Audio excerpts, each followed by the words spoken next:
Hi, this is Juliana. I am the founder of Prana Credit Solutions. Today, we're going to talk about the first home loan deposit scheme and what it means for you.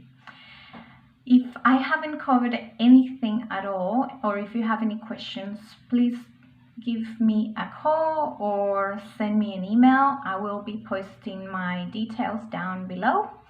And so here we go. Okay, so first of all, the first home loan deposit scheme was made for people who don't have the 20% that it takes for buying your first home without having to pay lender's mortgage insurance.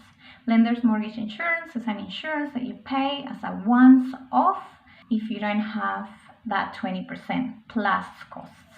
Yes, so if you borrow more than 80% of the cost of your property. So what the government did is they actually decided, okay, so what we're going to do is instead of making you pay this insurance, we are going to provide this insurance, or we're going to provide a guarantee, sort of like an insurance. What we need to know for July 2020 is the eligibility and how to apply. So first of all, we're looking at singles with incomes of $125,000 or couples with $200,000 in taxable income. So that is income after deductions. That's the income that you get in your notice of assessment at the end of the year from your accountant or from MyGov website. The property price, that's a very important one. There is a threshold for the property.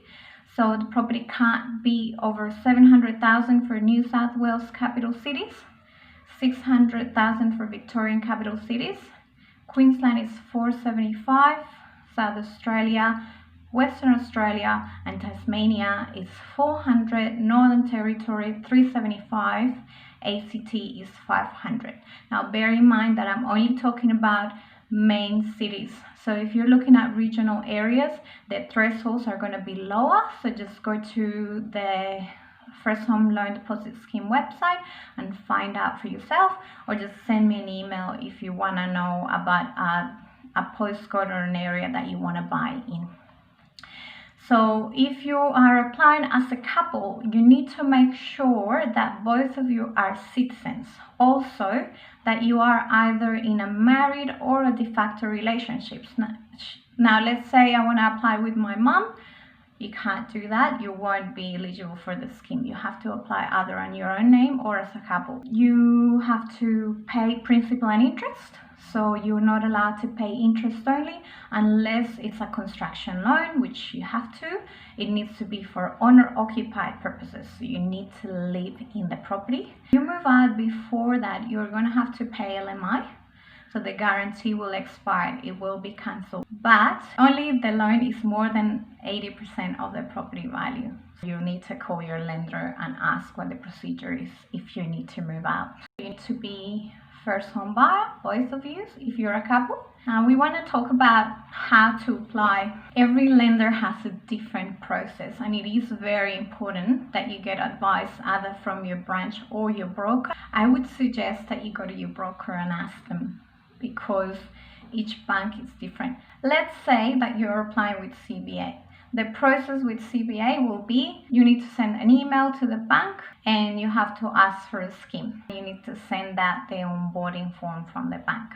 So your broker will know what I'm talking about. Now, if you're looking at applying with NAB, for example, you will need to apply first for a pre-approval, and then once you've got the pre-approval, NAB will apply for a scheme on your behalf, for a scheme placement. Now remember, it's only 10,000 scheme placements per financial year, and it's first in, best served. So you're better off doing it as soon as possible. The contract date needs to be after the 1st of January 2020. There are some exceptions. For example, for all the planned purchases, the contract date can be before January 2020, and also for land and construction contracts where the land and the construction contracts are in the one contract, so it's not two contracts, then they can be before January 2020. If it's two separate contracts, it needs to be after January 2020. The other lenders. So for example, you're looking at Oswald, they would ask you to apply for a scheme placement first and then get pre-approval. You will have 10 working days to get a pre-approval from the time that you have a placement in the scheme. So it is very important that you put your documents through as soon as possible, otherwise you will lose that place and you would have to reapply. The lenders that are participating, so not every bank will be able to give you this.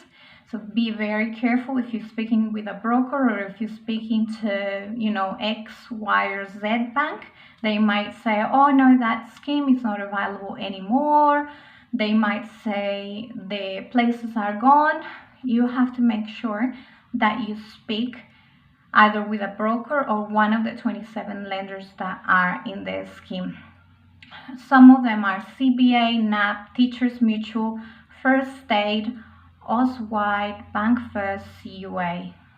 A full list is in the government website. And also something to bear in mind is if you go to a big lender, for example, like NAP or CBA, they might tell you that their scheme placements are finished. Now, this happened to one of my clients, and I took them to a different bank, and we got a scheme placement. So what will happen with NAP and CBA is that they will be given a limited number of scheme places, so they don't take them all because there are big four, and they will distribute the rest between the other 25 lenders. So if you go to a lender and they say to you that the placements are finished, we need to find out with every other lender to see if they have any.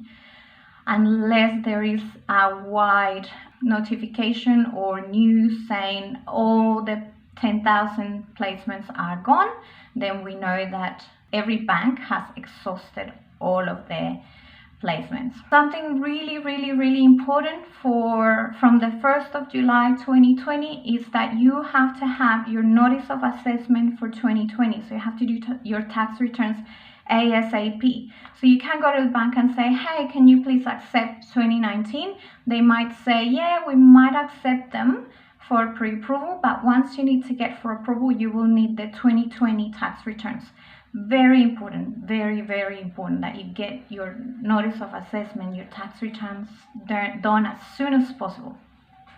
Okay, so I hope you liked my video. It went a little bit longer than I wanted, but I just really wanted to get all that information in there so that you're ready to go. If you have any questions, like I said, please give me a call, send me an email, a WhatsApp message, and I'll just be there to help you. If you just want to know information for next year or the following year, that's fine too.